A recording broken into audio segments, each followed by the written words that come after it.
Harcèlement sexuel en milieu de travail. Un webinaire présenté par la clinique commémorative Barbara Schleifer, projet Maudiez et moi aussi, droits des survivantes et obligations de l'employeur vis-à-vis des travailleuses précaires qui est généreusement financé par le ministère de la Justice. Avis de non-responsabilité. Il convient de noter que les renseignements contenus dans ce webinaire sont d'ordre juridique uniquement et ne doivent pas être utilisés comme des conseils juridiques personnalisés. En raison de l'évolution constante du droit, la clinique commémorative Barbara Schleifer n'est pas en mesure de garantir l'exactitude de ces renseignements après la date de communication de ce webinaire au public pour la première fois. À propos de la clinique commémorative Barbara Schleifer offre des services et une représentation juridique, des accompagnements tenant compte des traumatismes et des services d'interprétation multilingue à diverses femmes victimes de violences. Nous cherchons à cultiver les compétences et la résilience des femmes en promouvant leur sécurité, leur dignité et leur égalité. En qualité d'organisme dirigé par et pour les femmes et les survivantes de la violence fondée sur le genre, nous amplifions la voix des femmes pour changer la donne tant sur le plan individuel que collectif. La clinique Schleifer est forte de plus de 35 ans d'expérience en matière de conseils et services de représentation juridique indépendants concernant la violence fondée sur le genre, y compris les agressions sexuelles et la violence entre partenaires intimes. La clinique est la seule clinique au Canada qui offre des services intégrés tenant compte des traumatismes aux survivantes d'agressions sexuelles, de violences entre partenaires intimes et d'autres formes de violences fondées sur le genre. La clinique a fait preuve d'une forte capacité à assurer un soutien global. En effet, chaque année, elle fournit des services juridiques, d'accompagnement et d'interprétation à des milliers de femmes et de personnes de diverses identités de genre et aux genres non conformes. Conseil juridique indépendant. Depuis 2016, la clinique s'associe bien au ministère du procureur général de l'Ontario dans le but d'offrir des services pilotes en matière de conseil juridique indépendant aux survivantes d'agressions sexuelles. Et en mettant l'accent surtout sur le soutien aux femmes issues de groupes en quête d'équité. Grâce au programme de conseil juridique indépendant de la clinique, les survivantes ont été armées du pouvoir de prendre des décisions importantes concernant leur expérience de la violence sexuelle. Le programme a permis à beaucoup de personnes d'accéder à la justice, ce qui leur a permis de surmonter les effets traumatisants de la violence sexuelle. De nombreuses clientes cherchent à se faire envoyer vers des services d'accompagnement et de soutien juridique en matière d'immigration. Les femmes qui ont contacté la clinique pour obtenir des conseils sont issues de toutes les classes sociales et de tous les groupes raciaux et disposent d'une grande variété de capacités. En 2021, avec le soutien du ministère de la Justice et en collaboration avec le Center for Research and Education on Violence Against Women and Children, la clinique a lancé Maudiez et moi aussi, droits des survivantes et obligations de l'employeur vis-à-vis des travailleuses précaires. Ce nouveau projet de la clinique propose une formation juridique publique gratuite et exhaustive en vue de lutter contre le harcèlement sexuel en milieu de travail. Le projet propose une formation juridique gratuite et met en relation les femmes et les personnes de diverses identités de genre avec des ressources portant sur le harcèlement sexuel en milieu de travail, tout en collaborant avec les employeurs du secteur des services et de l'hôtellerie pour les aider à créer des conditions de travail sûres. Partie 1. Qu'est-ce que le harcèlement sexuel? Objectif de ce webinaire, présenter brièvement les options de recours judiciaire auxquelles vous pouvez prétendre comme victime de harcèlement sexuel en milieu de travail en Ontario. À la fin de ce webinaire, vous comprendrez la définition du terme harcèlement sexuel par la province de l'Ontario, le ministère de l'Ontario et le Code des droits de la personne de l'Ontario.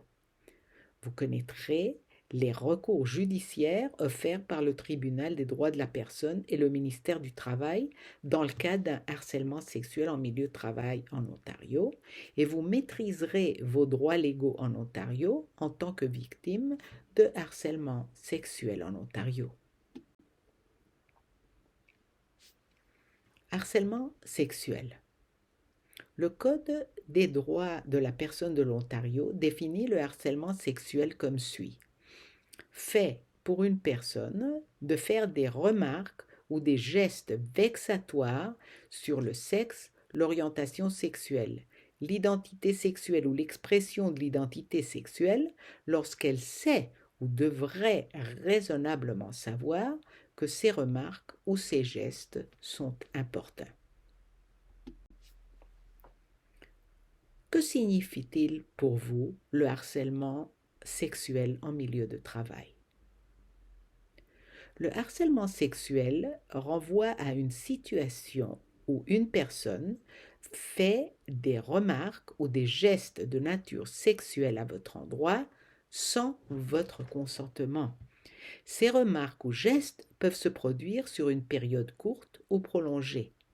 On parle de harcèlement sexuel lorsqu'un employeur ou un collègue adresse une demande, une remarque, un geste de nature sexuelle qui est important. Le harcèlement sexuel n'est pas uniquement question d'actes sexuels ou de relations sexuelles. Le harcèlement sexuel peut également concerner votre sexe biologique, votre expression du genre et votre orientation sexuelle. Voici des exemples de harcèlement sexuel en milieu de travail.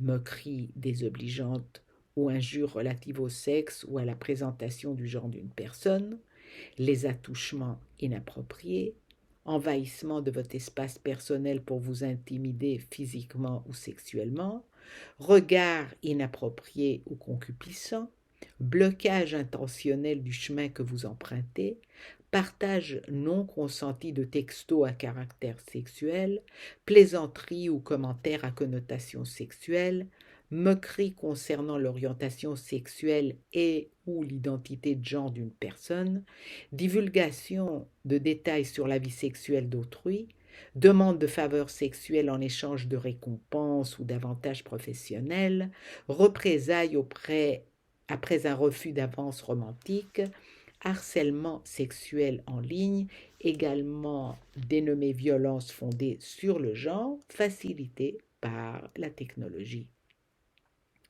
Le harcèlement sexuel en milieu de travail comprend les demandes, les avances ou les remarques de nature sexuelle formulées par une personne en position de pouvoir. Il peut s'agir d'un employeur, d'un cadre, d'un superviseur, d'un chef d'équipe ou d'un chef de projet qui peut accorder ou refuser une promotion ou des avantages en milieu de travail. On parle également de harcèlement sexuel lorsqu'une personne en position de pouvoir réagit à un rejet en refusant des avantages professionnels ou en imposant une sanction. Par exemple, si un employeur demande à une employée de sortir avec lui, que cette employée refuse et qu'elle découvre qu'en conséquence ses heures de travail ont été réduites, il s'agit de harcèlement sexuel. Partie 1. Revue. Qu'est-ce que le harcèlement sexuel? Le harcèlement sexuel renvoie à une situation où une personne fait des remarques ou des gestes de nature sexuelle à votre endroit sans votre consentement. Le harcèlement sexuel peut également concerner le sexe biologique, l'expression du genre et l'orientation sexuelle. Le harcèlement sexuel n'est pas uniquement question d'actes sexuels ou de relations sexuelles. Le harcèlement sexuel en milieu de travail comprend les demandes, les avances ou les remarques de nature sexuelle formulées par une personne en position de pouvoir qui est en mesure d'accorder ou de refuser une promotion ou des avantages en milieu de travail. Partie 2. Droits et ressources juridiques en cas de harcèlement sexuel en Ontario.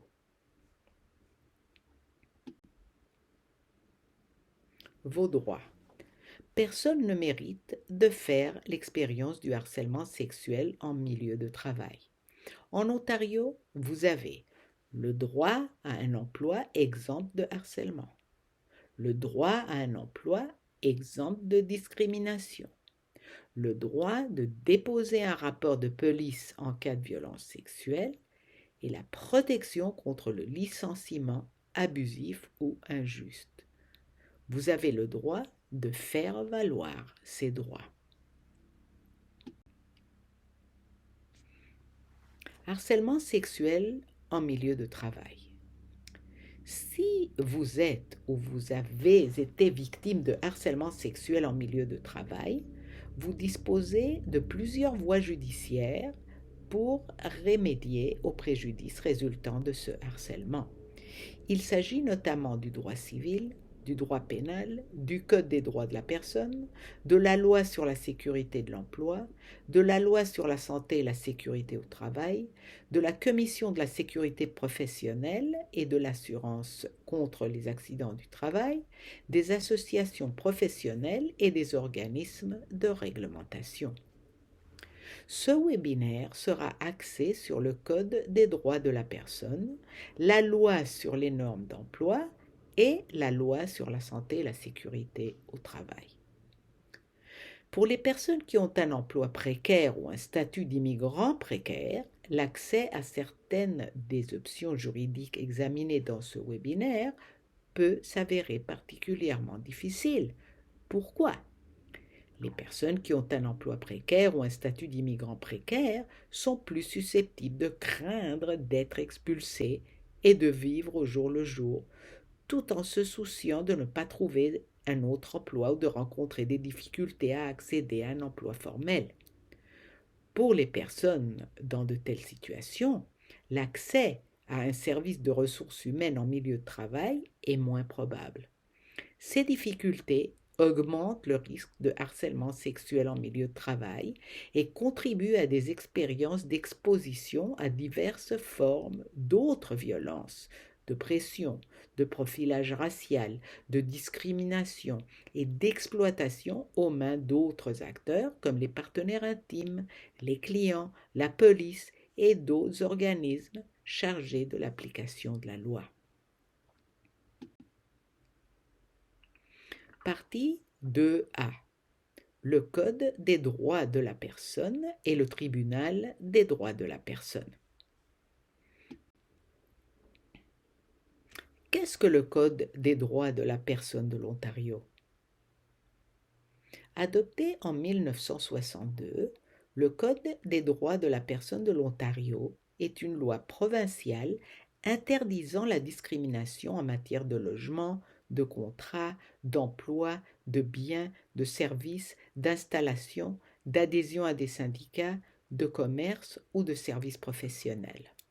Le Code interdit aussi la discrimination fondée sur l'âge, la descendance, la couleur, la race, la citoyenneté, l'origine ethnique, le lieu d'origine, la croyance, le handicap, la situation de famille, l'état matrimonial y compris le célibat, l'identité de genre, l'expression de genre, la réception d'une aide sociale en matière de logement uniquement, l'existence d'un casier judiciaire en matière d'emploi uniquement, le sexe, y compris la grossesse et l'allaitement, et l'orientation sexuelle. Le Code des droits de la personne de l'Ontario n'exclut pas les personnes ayant un emploi précaire ou un statut d'immigration précaire. Quel est le lien entre le Code des droits de la personne de l'Ontario et le harcèlement sexuel en milieu de travail? Le Code des droits de la personne de l'Ontario énonce le droit dont dispose une personne de ne pas être la cible de harcèlement sexuel en milieu de travail. Selon le paragraphe 7.2 du Code des droits de la personne de l'Ontario, tout employé a le droit d'être à l'abri de tout harcèlement au travail par son employeur ou le mandataire de celui-ci ou un autre employé pour des raisons fondées sur le sexe, l'orientation sexuelle, l'identité sexuelle ou l'expression de l'identité sexuelle. L'alinéa 7.3a du Code des droits de la personne de l'Ontario interdit les sollicitations sexuelles de la part d'une personne en position de conférer un avantage, etc. L'article stipule que toute personne a le droit d'être à l'abri de sollicitations ou d'avances sexuelles provenant d'une personne en mesure de lui accorder ou de lui refuser un avantage ou une promotion si l'auteur des sollicitations ou des avances sait ou devrait raisonnablement savoir que celles-ci sont importunes. Qu'est-ce que le Tribunal des droits de la personne de l'Ontario? Le Tribunal des droits de la personne de l'Ontario traite les questions de discrimination et de harcèlement en vertu du Code des droits de la personne de l'Ontario. Si vous êtes victime de harcèlement sexuel en milieu de travail, vous pouvez déposer une demande auprès du Tribunal des droits de la personne de l'Ontario qui tranchera la question. Aperçu du processus de demande au Tribunal des droits de la personne de l'Ontario. 1. Le processus est amorcé par le dépôt d'un formulaire auprès du tribunal dénommé formulaire 1, dans lequel vous décrivez votre expérience de harcèlement sexuel. 2. Ce formulaire est ensuite traité par le tribunal qui en remet une copie à l'accusé, qu'il s'agisse de votre employeur ou d'un particulier. Cette personne, appelée le défendeur, a la possibilité de présenter sa réponse qui vous sera communiquée. 3. Si vous souhaitez lui répondre, vous pouvez déposer une réponse auprès du tribunal. 4. Si vous souhaitez régler la demande sans passer par une audience, vous pouvez convenir d'une médiation avec l'autre partie pour tenter de trouver une solution. 5. Si vous ne parvenez pas à un règlement ou si vous n'êtes pas satisfaite de la médiation, le tribunal établit une date d'audience pour cerner les questions en litige. 6. Lorsque la date d'audience est fixée, le défendeur et vous-même communiquez tous les documents pertinents pour l'affaire, comme vos éléments de preuve. 7. Vous devez aussi fournir votre liste de témoins et leurs déclarations. 8. L'audience a lieu et le tribunal statue sur votre demande.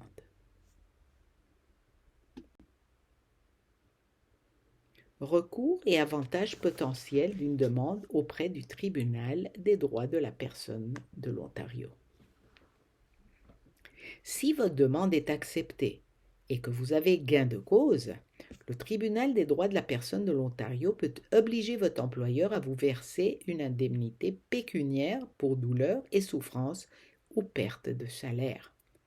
Le Tribunal des droits de la personne de l'Ontario est également en mesure d'accorder une indemnisation non pécuniaire, par exemple en demandant à votre employeur de vous réintégrer dans votre emploi ou de suivre une formation sur les droits de la personne. Quels sont les avantages du Tribunal des droits de la personne de l'Ontario? Voici les avantages associés au dépôt d'une plainte auprès du Tribunal des droits de la personne de l'Ontario dans le cas d'un harcèlement sexuel en milieu de travail. La police n'est pas concernée. Vous avez accès à une aide juridique gratuite par l'intermédiaire du Centre d'assistance juridique en matière de droits de la personne, et ce centre propose des services à chaque étape du litige relatif aux droits de la personne porté devant le tribunal. Il n'est pas nécessaire de faire appel à un avocat. Le fardeau de la preuve est moins lourd, car il s'agit d'une prépondérance des probabilités plutôt qu'au-delà de tout doute raisonnable. Le tribunal a la liberté d'avoir une connaissance ou compréhension nuancée et plus large de la violence sexiste et sexuelle. Quelles sont les limites du tribunal des droits de la personne de l'Ontario dans le cas d'un harcèlement sexuel en milieu de travail? Le dépôt d'une demande auprès du tribunal des droits de la personne n'est pas sans limite. La compétence du tribunal des droits de la personne de l'Ontario se limite aux domaines sociaux désignés dans le Code des droits de la personne de l'Ontario: logement, contrat, emploi, biens, services, installation, adhésion à des syndicats, commerce ou services professionnels. Un délai de prescription d'1 an est prévu pour le signalement et le dépôt d'une demande auprès du tribunal des droits de la personne de l'Ontario à partir du dernier incident de harcèlement sexuel. L'enquête relative aux réclamations faites devant le tribunal des droits de la personne de l'Ontario est menée par le tribunal. Il n'y a pas d'enquête externe. Si le tribunal trouve l'employeur, le superviseur ou le collègue coupable, celui-ci ne sera pas sanctionné sur le plan pénal. Révision. Le tribunal des droits de la personne de l'Ontario traite les questions de discrimination et de harcèlement en vertu du Code des droits de la personne de l'Ontario. Si vous êtes victime de harcèlement sexuel en milieu de travail, vous pouvez déposer une demande auprès du tribunal des droits de la personne de l'Ontario qui tranchera la question. Le recours au tribunal des droits de la personne ne nécessite pas l'intervention d'un avocat. Vous avez toutefois accès à un soutien juridique par l'intermédiaire du Centre d'assistance juridique en matière de droits de la personne. Le fardeau de la preuve est moins lourd, car il s'agit d'une prépondérance des probabilités plutôt qu'au-delà de tout doute raisonnable. Les personnes ayant un statut d'immigration précaire ou un emploi précaire peuvent déposer une demande auprès du tribunal. Maintenant, la loi sur la santé et la sécurité au travail. Cette loi sur la santé et la sécurité au travail protège les employés contre les risques pour la santé et la sécurité en milieu de travail de l'Ontario. Qui est visé par une protection en vertu de la loi sur la santé et la sécurité au travail? En vertu de cette loi, le terme travailleur est défini de manière très générale. Il comprend 1. La personne qui exécute un travail ou fournit des services contre rémunération en argent. 2. L'élève du secondaire qui exécute un travail ou fournit des services sans rémunération en argent dans le cadre d'un programme d'initiation à la vie professionnelle autorisé par le conseil scolaire dont relève l'école où il est inscrit. 3.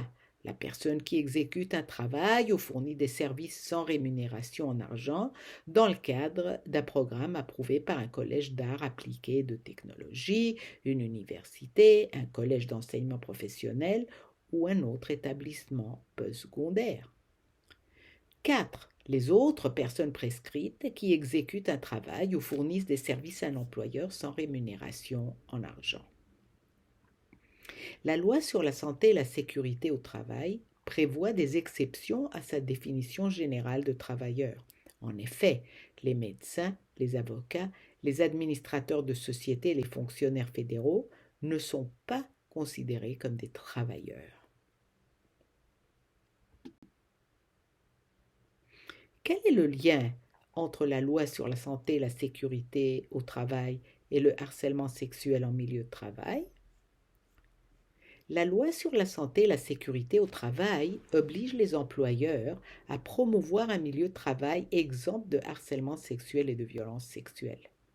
Conformément à cette loi, vous avez le droit de signaler à votre employeur toute expérience de harcèlement sexuel en milieu de travail et votre employeur a l'obligation légale d'enquêter et d'intervenir en cas d'incident de harcèlement sexuel en milieu de travail. Si l'employeur ne mène pas une enquête sur les problèmes de harcèlement sexuel en milieu de travail ou si l'enquête est déficiente, il enfreint la loi sur la santé et la sécurité au travail. Dans ce cas, vous avez le droit de déposer une plainte auprès du ministère du Travail.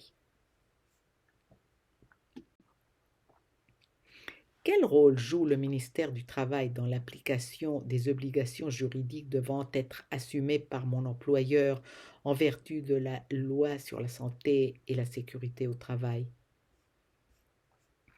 Si vous êtes victime de harcèlement en milieu de travail, vous avez le droit de déposer une plainte auprès du ministère du Travail si vous estimez que votre employeur ne respecte pas la loi sur la santé et la sécurité au travail.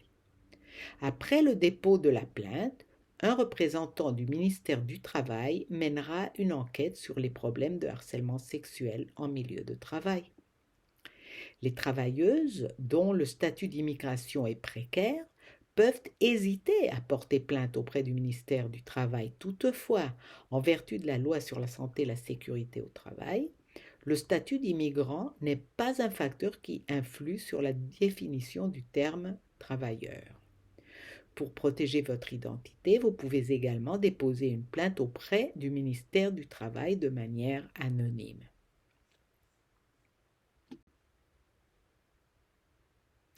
La loi sur les normes d'emploi.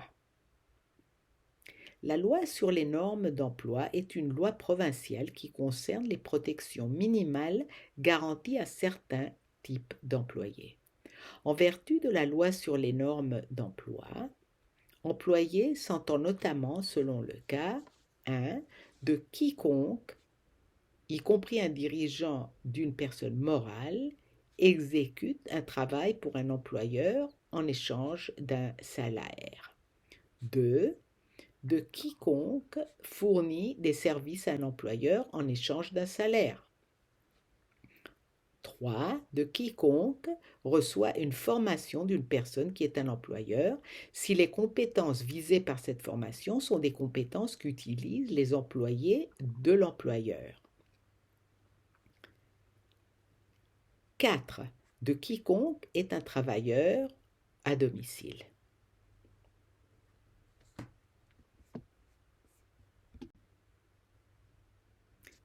Quel est le lien entre la loi sur les normes d'emploi et le harcèlement sexuel en milieu de travail?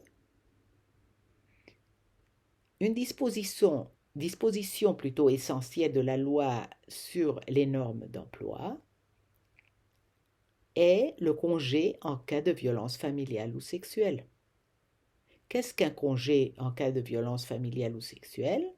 En vertu de la loi sur les normes d'emploi, une personne employée par un employeur sans interruption depuis au moins 13 semaines a droit à un congé si elle-même ou son enfant est victime de violences familiales ou sexuelles ou subit des menaces d'une telle violence.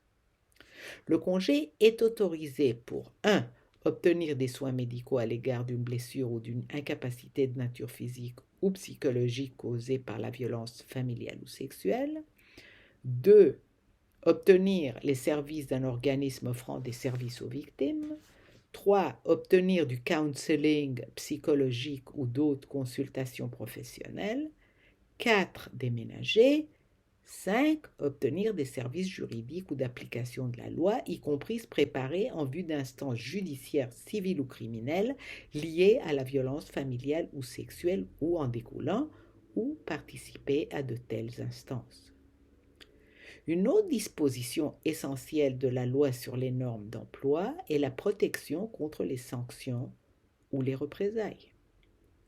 En vertu du paragraphe 74.1 de la loi sur les normes d'emploi, nul employeur ni quiconque agissant pour son compte ne doit intimider, congédier ou pénaliser un employé, ni menacer de le faire, soit pour le motif que l'employé, selon le cas, 1. Demande à l'employeur de se conformer à la présente loi et le harcèlement sexuel est interdit par la loi. 2. S'informe des droits que lui confère la présente loi, par exemple en se renseignant sur les protections juridiques disponibles dans le cas d'un harcèlement sexuel en milieu de travail et en posant des questions. 3. Dépose une plainte auprès du ministère en vertu de la présente loi. 4. Exerce ou tente d'exercer un droit que lui confère la présente loi. Le harcèlement sexuel est interdit par la loi. Vous avez le droit de signaler les incidents de harcèlement sexuel. Votre employeur est tenu, d'un point de vue juridique, de promouvoir un lieu de travail exempt de harcèlement sexuel et d'enquêter sur les problèmes de harcèlement sexuel lorsqu'ils se produisent. Les employeurs ne peuvent pas prendre de mesures contre les travailleurs qui respectent la loi et signalent des problèmes de santé et de sécurité, y compris des problèmes de harcèlement sexuel en milieu de travail. Si votre employeur ne prend pas des mesures ou prend des mesures contre vous parce que vous avez signalé des problèmes de harcèlement sexuel au travail, vos droits prévus par la loi sur les normes d'emploi, la loi sur la santé et sécurité au travail et le Code des droits de la personne de l'Ontario sont réputés violés et votre employeur enfreint la loi. En vertu de la loi sur la santé et la sécurité au travail et du Code des droits de la personne de l'Ontario, il n'est pas nécessaire que vous soyez dans une relation officielle employé-employeur pour que ces dispositions s'appliquent. En vertu de ces lois, le terme employeur est pris au sens large et inclut la relation avec un entrepreneur indépendant. Tout harcèlement subi lors d'une entrevue d'embauche, même si vous ne décrochez pas le poste, est également visé. Quels sont les avantages de déposer une plainte auprès du ministère du Travail? 1. Les employeurs qui ne se conforment pas à l'une ou l'autre des lois sont sanctionnés. 2. Option accessible pour les personnes dont le statut d'immigration et d'emploi est précaire. 3. Peut ordonner aux employeurs d'indemniser la personne survivante. 4. Peut ordonner aux employeurs de combler la perte de salaire. 5. Ne nécessite pas l'intervention d'un avocat. Quelles sont les limites du dépôt d'une plainte auprès du ministère du Travail? Le dépôt d'une plainte auprès du ministère du Travail n'est pas sans limite. Il existe délai de prescription de 2 ans pour déposer une plainte auprès du ministère du Travail. Les enquêtes sur le harcèlement sexuel en milieu de travail sont souvent des procédures complexes et longues. Si vous obtenez gain de cause, mais que la non-conformité de l'employeur relève de la loi sur la santé et la sécurité au travail, vous n'obtiendrez pas de compensation financière directe. Révision. Le ministère du Travail, la loi sur la santé et la sécurité au travail et la loi sur les normes d'emploi. Le ministère du Travail traite les questions de discrimination et de harcèlement en milieu de travail en vertu de la loi sur la santé et la sécurité au travail et de la loi sur les normes d'emploi. Si vous êtes victime de harcèlement sexuel en milieu de travail, vous pouvez déposer une plainte auprès du ministère du Travail qui l'examinera par la suite. Conformément à la loi sur les normes d'emploi, vous pouvez prendre un congé en cas de violence sexuelle ou familiale. En vertu de la loi sur la santé et la sécurité au travail et de la loi sur les normes d'emploi, le ministère du Travail a une définition large du terme employé.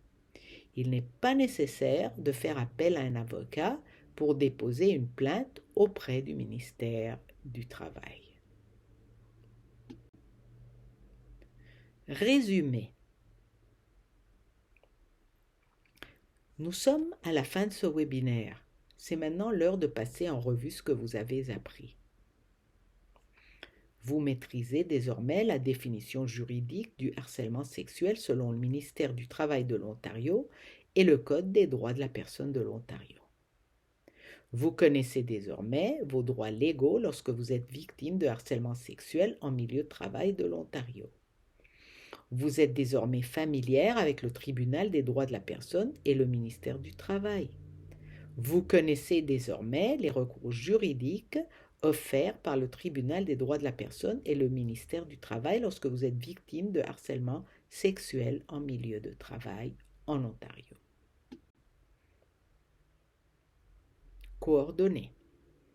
Nous concluons ce webinaire sur le harcèlement sexuel en milieu de travail présenté par la clinique commémorative Barbara Schleifer, mot dièse et moi aussi, droits des survivantes et obligations de l'employeur vis-à-vis des travailleuses précaires, qui est généreusement financé par le ministère de la Justice. Si vous souhaitez obtenir de plus amples renseignements ou un soutien supplémentaire ou être mis en relation avec les services de la clinique commémorative Barbara Schleifer, vous pouvez communiquer avec nous au 416 323 9149 ou nous trouver sur www.schliferclinic.com. Pour de plus amples renseignements sur le projet mot dièse et moi aussi, droits des survivantes et obligations de l'employeur vis-à-vis des travailleuses précaires, consultez https://www.schliferclinic.com /me-too-PLE ou communiquez avec nous à outreach@schliferclinic.com. Merci de vous être jointe à nous aujourd'hui.